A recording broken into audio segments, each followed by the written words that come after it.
Olá, sejam muito bem-vindos. Eu sou Isabel Costa e começamos agora o programa especial do Palco Vida e Arte, Letras e Livros, projeto focado na produção literária cearense e que busca incentivar artistas locais, contribuindo para a concepção de histórias que abordem o Estado.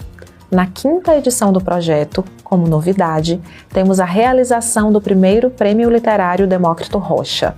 O concurso recebeu dezenas de inscrições em 3 categorias: prosa de ficção, poesia e ensaio social. Os livros vencedores foram anunciados em cerimônia realizada no dia 12 de novembro. Esse é um projeto realizado pela Fundação Demócrito Rocha, a FDR, e pelas Edições Demócrito Rocha, com apoio cultural da Enel e apoio institucional da Secretaria da Cultura do Estado do Ceará. Além dos programas de televisão que realizamos agora, o Palco Vida e Arte, Letras e Livros também contempla uma série de lives, um caderno especial, matérias para o ambiente virtual e outras ações de fomento ao universo do livro e da leitura. Para dialogar, vou receber curadores e autores contemplados no primeiro Prêmio Literário Demócrito Rocha. Na categoria Prosa de Ficção, que teve avaliação realizada pela jornalista Regina Ribeiro e pelo professor Carlos Vasconcelos, a obra vencedora é Açudes. O escritor é Lúcio Flávio Gondim, doutor em letras e professor. Seja bem-vindo, Lúcio Flávio, e parabéns pela premiação. Quem também participa do programa é o professor e curador da categoria Prosa de Ficção, Carlos Vasconcelos. Bem-vindo. É um prazer ter ambos para essa conversa. Eu gostaria de começar apresentando brevemente vocês. Carlos Vasconcelos é natural de Tianguá, professor, escritor, produtor cultural e editor, doutor em literatura comparada pela Universidade Federal do Ceará. Publicou O Mundo dos Vivos, vencedor do Prêmio Clovis Rolim de Contos e do Prêmio Osmundo Pontes de Literatura, ambos da Academia Cearense de Letras. Os Dias Roubados, Terra Talhada, conquistou outros prêmios literários, Prêmio Cidade de Fortaleza, Prêmio Ideal Clube de Literatura. Foi curador da Bienal Internacional do Livro do Ceará. Atualmente, é professor do Instituto Federal do Ceará, IFCE. Lúcio Flávio Gondim, nosso autor, é artista, doutor em letras pela UFC, mestre, especialista e licenciado pela mesma universidade. É professor concursado de língua portuguesa da Rede Estadual de Ensino do Ceará e colunista do O Povo. Na literatura, é autor dos livros Corpo de Conto, Anatomia Provisória, de Tércia Montenegro, Salve Rainha e 24. Lúcio, bem-vindo e parabéns pela premiação. É um concurso extremamente importante, um prêmio extremamente aguardado e que tem uma temática muito delimitada. Então eu começo perguntando, o teu novo livro, Açudes, como o Ceará perpassa os textos que foram vencedores? Isabel, muito obrigado, é uma alegria muito grande.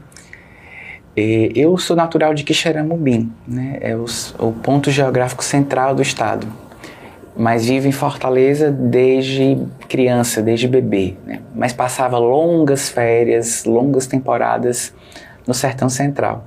Então, o meu imaginário, inclusive o literário, que sempre esteve presente na minha vida, a pulsão de escrever, o desejo, quase como uma fome, ele estava permeado por esse sertão também, porque sou ainda de uma geração que leu muito e discutiu, pensou a literatura produzida localmente com determinadas marcas, né?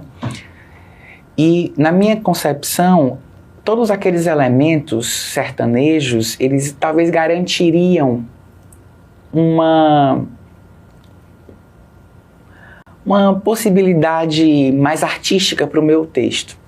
Então, muitos dos textos, dos contos do livro Açudes, têm essa marca, né? Pensar esse sertão mais, até provinciano, no melhor sentido que essa palavra pode ter. Porém, de lá para cá, esse livro é uma reunião de contos produzidos ao longo de toda a minha formação, acho que o primeiro é quando eu tinha 15 anos, então também são 15 anos, assim como o nosso colega de poesia vencedor, então é um livro que tem aí um tempo de depuração um pouco longo, esse Ceará mudou, né? Tanto o Ceará do interior e, obviamente, o de Fortaleza, e eles vão sendo permeados. Eclode aí um fenômeno que transformou todas as nossas vidas, que é a internet. Então o mundo se torna absolutamente conectado, e o sertão também. Então eu estava vendo agora, essa semana, uma entrevista do nosso Ronaldo Corrêa de Brito, que veio a Fortaleza e deu uma entrevista para o povo, dizendo que as histórias dele, independente de onde se passarem, estarão emolduradas pelo sertão. Eu acredito que isso é uma verdade para muitos de nós, assim, esse sertão está conosco, né? Você que é uma cronista, tal hora aparece uma tapioca, tal hora aparece um café no meio do sol quente, assim, são marcas que são impossíveis de serem extraídas de nós. São marcas imbatíveis, né? Nós não podemos fugir dessas marcas. Não podemos, e é bonito que a gente as acolha, né? Porque aquela velha questão, por que quando um escritor sudestino ou norte-americano coloca essas marcas locais nas obras, elas são bem vistas e são chiques e são globais, e quando a gente coloca, a gente está se limitando, né?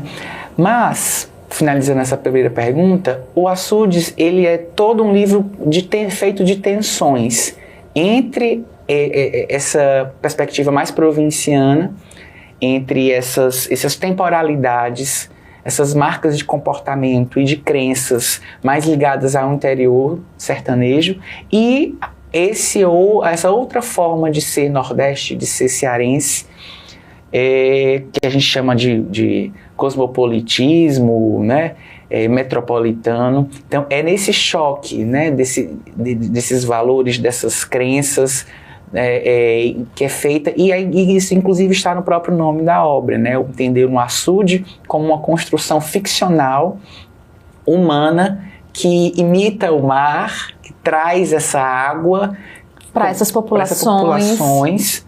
É uma água que é também, assim como a fome de escrever, né, algo essencial, mas que está ali porque não há possibilidade de haver aquilo naturalmente. Então a literatura é isso. É também essa construção que a gente faz porque a vida não basta e nós precisamos matar a nossa sede, precisamos de água para irrigar, para pensar novas formas de vida. E a literatura é isso, né? É matar a sede com um açude inteiro. É isso mesmo. E criar fontes de água, né? Miragens no meio desses sertões que nos habitam, né, num país de pouco estímulo ainda, de pouca capacidade de educação. Nós somos aqui ambos educadores, vivemos, Carlos também, que está aqui, vai já aparecer, vivemos isso cotidianamente em sala de aula, como é difícil fazer uma pessoa desligar um celular e ligar um livro. Então essa é uma tragédia que a gente vive, porque isso fomenta politicamente, culturalmente, um vazio, inclusive emocional. Os índices de doenças psicossomáticas crescem também por conta disso. Eu acho que para tudo isso a literatura pode ser uma ferramenta de fazer a gente silenciar e viajar nesses mundos. Uhum. Lúcio, todas essas questões perpassam o livro Açudes e outras questões também muito profundas. Então gostaria de perguntar para Carlos Vasconcelos, nosso curador, um dos responsáveis pela avaliação que levou o texto do Lúcio até o primeiro lugar, até ser premiado. Quais foram os aspectos desse conjunto de textos ficcionais que saltaram aos teus olhos, Carlos, nas primeiras leituras? O processo de curadoria, ele é muito intenso, é um processo extremamente profundo, foram muitas obras, né, dezenas de obras, mas eu queria entender mesmo por que Açudes é o nosso vencedor e quem acessar essa obra, que ganhos esse leitor vai ter? Primeiramente, quero cumprimentar a todos, agradecer a Isabel Costa, parabenizar pelo trabalho, parabenizar também o Lúcio Flávio, né, pelo livro, né, pela conquista desse importante prêmio, e dizer que realmente é um livro de mérito, né? Havia outros livros de mérito também, inclusive que nos chamou muita atenção, né? Mas o livro do Lúcio realmente é tudo isso que ele falou, é um açude, né? Você pode beber essa água, né, que é também sertaneja, né? E eu acho que é isso, a literatura, no papel de curador, Isabel, a gente precisa primeiramente, eu acho assim, né, a primeira coisa que eu posso ver, apesar que havia várias vertentes ali, né, para se votar conforme as considerações que haviam no regulamento, que existiam no regulamento, a primeira coisa que nos chama a atenção numa obra é a questão estética. Eu acho que uma obra literária deve ser julgada primeiramente pela estética, pelo valor, né, literário, e nisso eu posso receber nas minhas mãos um livro, independentemente de saber quem escreveu, a questão étnica, a questão gênero, e eu vou me ressaltar, né, primeiro a estética do livro. Então, havia também essa perspectiva do prêmio, né, que eu também acho importante, fundamental, mas a primeira que nos chama a atenção é essa, a estética, e depois a gente vai associando, né, e tentando encontrar esses valores também nas obras analisadas. E foi o que aconteceu com o livro Açudes, do Lúcio Flávio, que também tem essas questões todas que permeiam, né, essas questões mais voltadas para o social. A literatura hoje, as artes, enfim, estão muito voltadas e cada vez mais engajadas nesses processos, né, de autonomia, de independência, de visibilidade, né, tanto dos autores quanto das questões mesmo, né, das quais os livros tratam.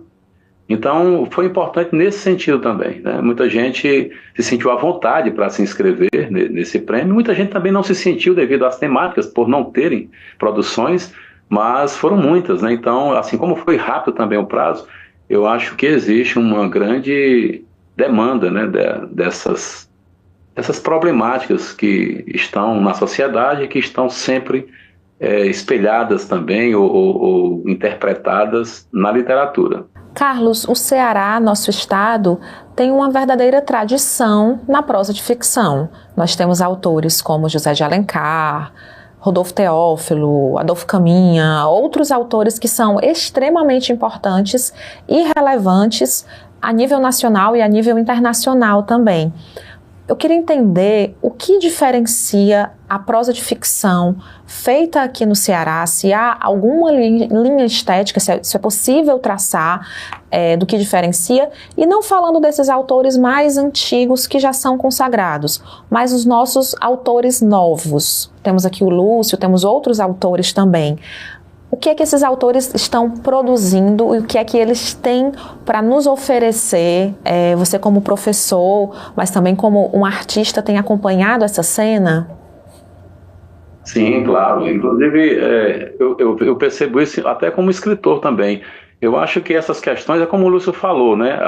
O sertão, né, vai sempre permear as obras. Eu escrevi um livro agora sobre a Ibiapaba. Então, assim, eu quero falar do meu lugar, mas eu quero universalizar esses temas. Então, Ronaldo Corrêa de Brito, que foi citado pelo Lúcio, inclusive foi objeto da minha dissertação de mestrado, né, o livro Galileia, de Ronaldo Corrêa de Brito. Infelizmente, eu não pude participar do lançamento em Fortaleza desta vez, mas já o levamos para o UFC, por exemplo. São questões do sertão, são questões da nossa gente, mas universalizadas, né? Como eu sempre falo para os meus alunos, né, nós podemos ler os livros de Dostoiévski, né, aquele frio, aquele gelo, em pleno sertão, mas também podemos ler Graciliano Ramos na Sibéria, na Rússia, enfim. O mais importante é aquela velha frase do Tolstói, que todos nós já conhecemos, né? Falar da sua aldeia, falar do mundo, então, cante sua aldeia e cantarás o mundo, né? Então, é isso que nós pretendemos, falar dessas questões que são muito nossas, sem artificialismo, buscando essas ancestralidades, as questões geográficas, históricas, inclusive, que eu percebo que é eu não falo nem o romance histórico em si, mas a ficção que está flertando, digamos assim, com a própria história e até desafiando essa história para escrever uma nova história, é algo em voga, né? Eu percebo isso, o meu livro é assim, o do Ronaldo também traz essas questões, e eu sei de outras pessoas que estão produzindo obras dessa maneira, né? Tentando falar do que é nosso, né? Mas também universalizando, porque é necessário nós tornarmos essas questões, essa coisa do regionalismo, né, que também muito incomodou o Ronaldo, por exemplo, no início, em que ele era taxado de regionalismo. Eu digo taxado porque o regionalismo geralmente se direciona ao Nordeste, né? Quando um nordestino escreve um livro que fala das nossas problemáticas, dos nossos cenários, né, geralmente é taxado como regionalista. A gente não percebe muito isso em outras regiões, por exemplo, livros escritos em São Paulo, ou no Rio de Janeiro, né? Minas, por exemplo. Então, o regionalismo como, digamos assim, um diminuidor aí, né? Um relativizador da qualidade da obra é ruim. Mas, por outro lado, é a grandeza também dessas obras que são produzidas a partir desse viés do que é nosso, da nossa terra, das nossas sensações e sentimentos mais caros. Então, acho que a produção hoje está muito voltada para isso. As pessoas estão olhando melhor, né? Eu sempre gosto de dizer, não adianta nós apreciarmos o jardim do outro se nós não nos importamos primeiramente com os nossos quintais, né? Então, acho que é importante, e as pessoas, os escritores, os artistas estão cada vez mais se voltando, Isabel, para essas questões muito pessoais, ancestrais, coletivas também, né? E ao mesmo tempo individuais. Sabe uma coisa também que é legal, que me surpreendeu, até pelo livro ter sido escolhido. Eu cometi algumas grandes ousadias, assim, a temática, não sei se você tem aí, mas era cultura popular, algo nesse sentido, né? Ancestralidades, né? É o Ceará olhando para o Ceará. O prêmio Demócrito Rocha, ele é isso, é o Ceará olhando para o Ceará. Mas há contos, até para o espectador que está nos vendo, a espectadora, né? Esse não é um livro que trata do começo ao fim sobre essas questões, assim. Então, o segundo conto já sai tudo isso. Não tem mar, não tem sol, nada disso. É a história de uma bala dentro da cabeça de uma pessoa, né? Ela como narradora. Então, é um livro que ele vai tirar também, em alguns momentos, ele faz esses voos rasantes, assim, né? E aí você fica sem saber. É um livro são 10 contos. São 5, é um livro de contos sertanejos intercalados por histórias cosmopolitas, ou é um livro cosmopolita disfarçado de sertão? Isso é proposital, né? E ter sido escolhido, eu acho que é uma sensibilidade muito grande da banca de entender cultura popular de uma maneira atualizada. Atualizada, multifacetada, exatamente, de vários olhares. Exatamente. Não, assim, há contos que não tem nenhuma dessas traços, nada do que a gente está aqui necessariamente discutindo, o que é tido como nordestino, cearense, não. Assim, são debates, são personagens humanos desejando, se encontrando, né, discutindo sobre o próprio conceito do que é regional, né? Há um conto que eu acho que é até interessante, parece uma crônica, inclusive, 2 dias em Paris. É um namoro virtual em que um está lendo Ana Miranda lá na França e o outro está aqui pensando sobre literatura japonesa em Fortaleza. Então esse encontro, esse desencontro, né, do que é mundial e do que é por meio da tela de um computador, e entender isso como cultura popular. O que é mais popular hoje do que um aparelho celular? Inclusive para os nossos alunos, para os nossos leitores, exato, para as tantas pessoas. E escritores, eu escrevo muitíssimo no meu celular. Muitíssimo, e depois aquilo ali, e é bom que já salva na nuvem, depois você senta no computador, vai fazendo novas edições. Há muitas pessoas que certamente leem também no celular. Em sala de aula a gente fala, não tem livro para as pessoas. Biblioteca não tem livro para todo mundo. O que é que você faz? Todo mundo entra na internet, joga o nome do livro, bota o nome PDF no final e todo mundo baixa ali o arquivo e todo mundo vai ler em domínio público. E que bom também que existe. Tem isso, né? Essas possibilidades de difusão literária. Agora eu queria muito perguntar, Lúcio, sobre o momento da premiação. Porque ser escritor, como nós abordamos aqui, é um processo, por vezes, extremamente desgastante. É um processo de muito plantio. O plantio de escrever, o plantio de pesquisar, de estudar. Tanto você quanto o Carlos são pessoas que se dedicam muito ao estudo. Agora, o momento de receber o prêmio, o momento de saber que a sua obra foi vencedora, como foi esse lampejo de luz, lampejo de esperança, esse momento de cerimônia para você, vivenciar isso? Essa pergunta tem tantas camadas bonitas, assim.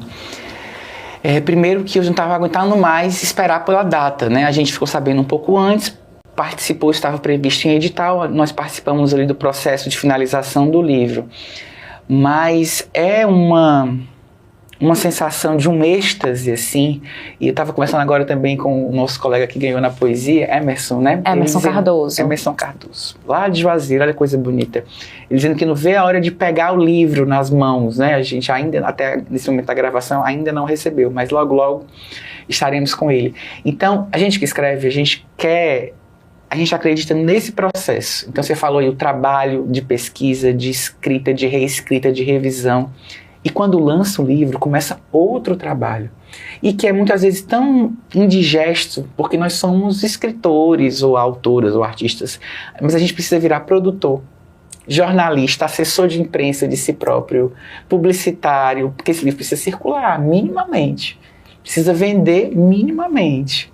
Né? Então, há pessoas que têm mais habilidades, tem os gênios no mapa, astral, mas há pessoas que não. Né? Estava vendo aqui Décio Brauna, meu querido Décio, um grande escritor nosso, mas que tem um outro perfil. Né?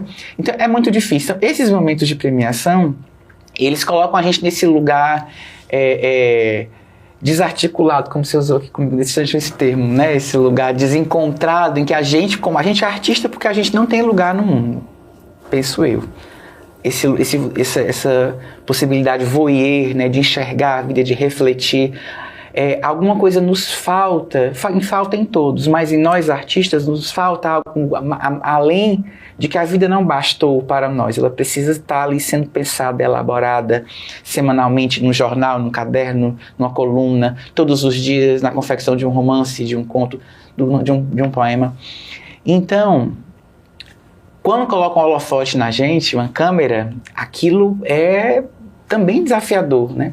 Mas cada vez mais faz parte do processo. Eu quero, inclusive, que a gente consiga, nós, os vencedores, os 3, a gente consiga fazer lançamentos no interior do estado. Eu acho muito bonito e importante, inclusive, de dizer isso, assim. Porque, e falei ontem na cerimônia de lançamento, né? A gente está gravando aqui um dia depois. É preciso que haja tantos leitores e leitoras quanto há livros, quanto há eventos, quanto há prêmios literários. A gente não pode cada vez mais aprofundar o abismo cultural do país em que as pessoas veem um monte de livro e dizem aquilo ali não é para mim. Também vai ter que ser, o verbo é quase esse mesmo, né? Vai ter que ser o nosso papel estreitar esses laços.